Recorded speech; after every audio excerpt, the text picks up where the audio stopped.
you a sellsword? I don't like your kind. No honor, no loyalty, unreliable. But I can't turn away a potential ally in these times. Let's see if you're better than a common mercenary. Dragons have returned.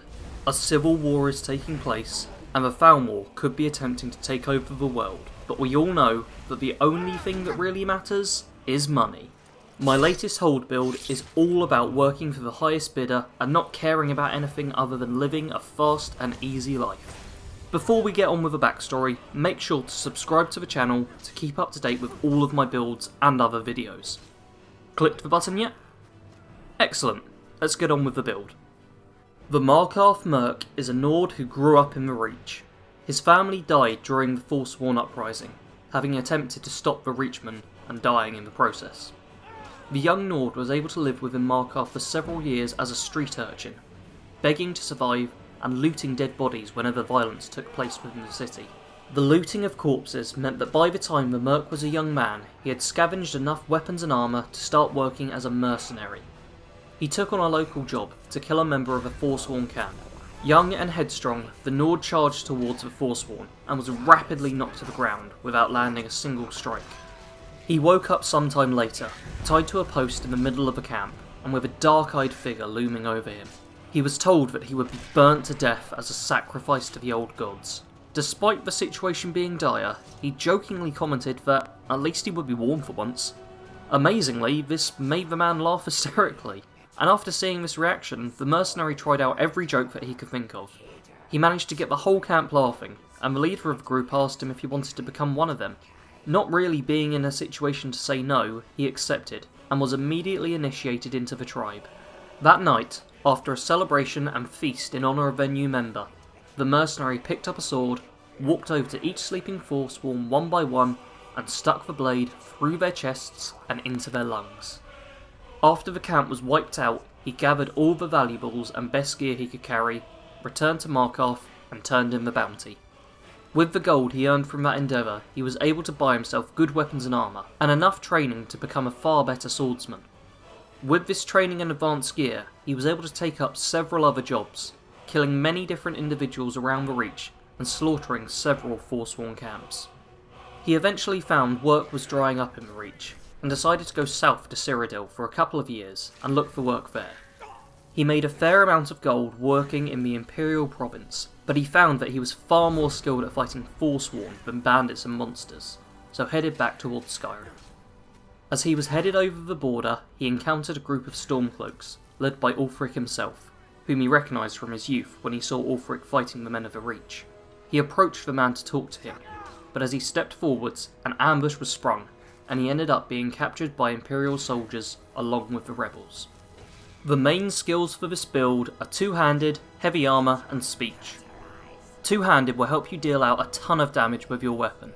Get every single damage boosting perk in the tree to make sure you can cut down Forsworn in a few swings of your sword. Heavy armour is going to keep you alive. There are two things this merc cares about: staying alive and making money. Make sure to use this skill tree to get your armour value up as high as possible to defend yourself from as much damage as you can. With staying alive dealt with, you now need to make money. The speech skill tree may not be the most exciting, but heading up the left hand side of it will maximise the gold you can make, and also help to boost the amount of gold the merchants in Markarth have, meaning you don't have to spend as much time waiting or travelling around to sell all the loot you have gathered. The additional skills of this build are smithing and block.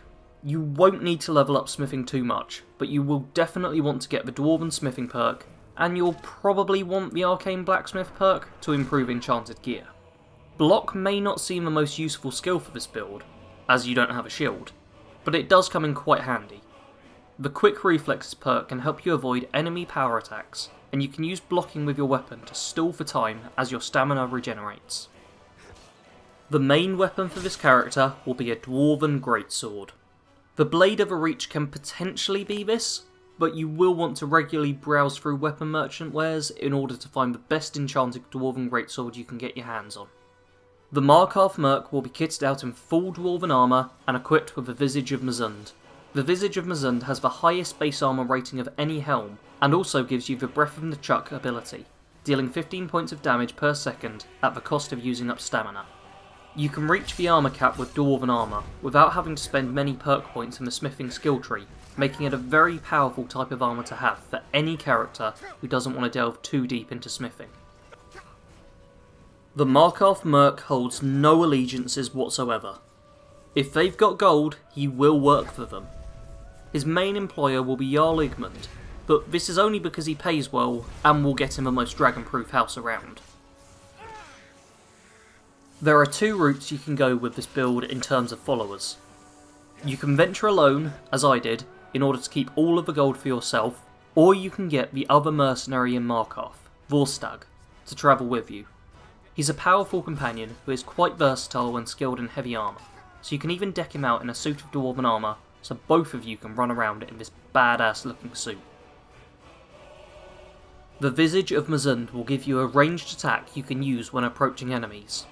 Once you're within range, start swinging with your greatsword to rapidly cut them down. Try to keep a bit of distance, as you have better range with a two-handed weapon than enemies with one-handed weapons. Backward power attacks also let you continue to deal out plenty of damage whilst gaining distance from your enemies. Outside of combat, focus on looking for ways to earn some easy gold, and search through the local merchants for any Dwarven gear with powerful enchantments. Thank you all for watching this build until the end. Leave your thoughts on the video below in the form of a comment, and like the video if you enjoyed it. If you haven't watched my other hold builds yet, then I'll leave links to them in the description, so you can check them out. Make sure to subscribe to the channel, and I will see all of you in my next video.